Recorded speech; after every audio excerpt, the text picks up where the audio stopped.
Kerajaan Gua Talo. Kerajaan Gua Talo adalah kerajaan gabungan dari Kerajaan Gua serta Kerajaan Talo yang dimiliki oleh dua bersaudara. Pada pemerintahan Raja Daeng, Mantere Kareang Tumpa Risi Kalona, kedua kerajaan ini dipersatukan. Kerajaan Gua Talo mencapai puncak kejayaannya saat berada di bawah pimpinan Sultan Hasanuddin pada 1653 sampai 1669. Raja Gua ke-16 yang juga bergelar pahlawan nasional ini berhasil memajukan pendidikan dan kebudayaan Gua Talo. Sosok Sultan Hasanuddin yang berjuluk Ayam Jantan dari timur ini dikenal tidak mudah terpengaruh oleh orang asing. Dia juga menentang keras kehadiran VOC saat ini menguasai sebagian kerajaan-kerajaan kecil di Sulawesi. Bukti kerajaan Gua Talo. 1. Istana Bala Lopa'a. Bala Lopa'a merupakan istana yang pernah menjadi hunian para raja Goa dan terletak di kota Sungguminasa. Saat ini Istana Bala Lopa'a sudah menjadi situs budaya. 2. Istana Tamalate.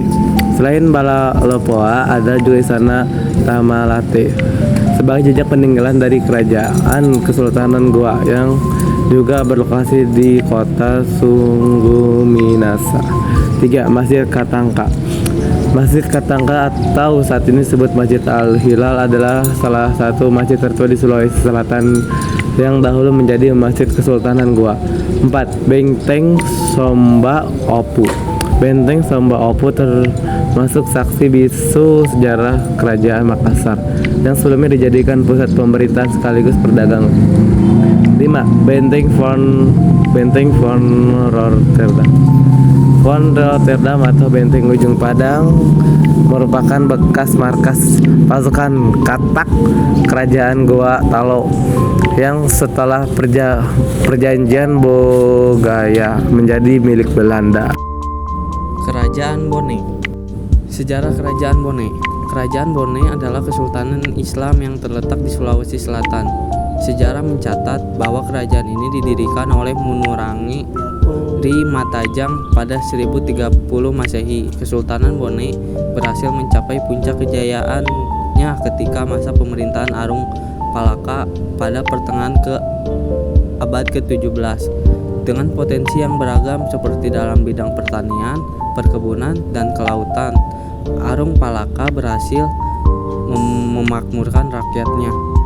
Meski sempat menjadi penguasa utama di Sulawesi Selatan, Bone akhirnya berada di bawah kendali Belanda pada 1905.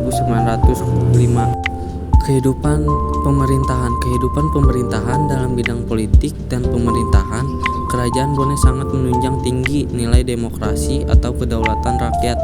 Sistem demokrasi ini dibuktikan dengan dibentuknya Adepitu atau 7 orang pejabat rakyat yang bertindak sebagai penasehat raja.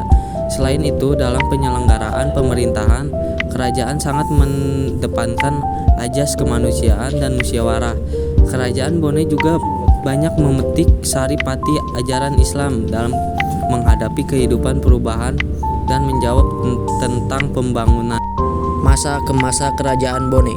Kerajaan Bone mencapai puncak kejayaannya pada masa pemerintahan Arung Palaka, Sultan ke-15 yang bertakhta antara 1672 atau 1696 Masehi. Di bawah kekuasaannya, Kerajaan Bone mampu memakmurkan rakyatnya dengan potensi yang beragam seperti dalam bidang pertanian, perkebunan, dan kelautan. Selain itu, kekuatan militernya semakin kuat setelah belajar dari lemahnya pertahanan mereka saat kalah menghadapi Kerajaan Goa.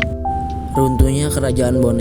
Kesultanan Bone mulai mengalami kemunduran setelah Sultan Ismail Muthajuddin, Raja ke-24, wafat pada 1823 Masehi. Arung Datu berusaha merevisi perjanjian Bonggaya yang disepakati Kerajaan Goa dan Foch hingga akhirnya memicu kemarahan Belanda.